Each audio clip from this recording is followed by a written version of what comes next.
Viral di media sosial momen mengharukan pengantin pria yatim piatu dinikahkan oleh orang tua angkat.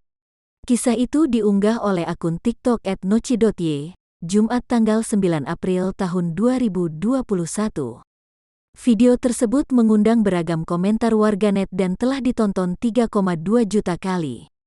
Dalam video terlihat pengantin pria yang tengah melakukan proses sungkeman.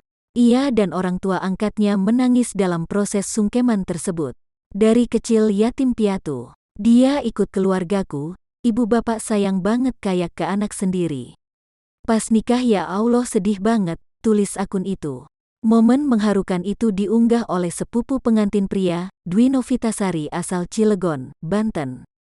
Perempuan yang biasa dipanggil Opit ini berujar, dua orang yang duduk dalam video itu merupakan orang tuanya.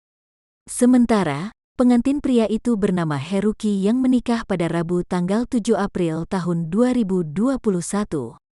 Ia membenarkan, Heruki merupakan saudara yang diangkat sebagai anak oleh orang tuanya.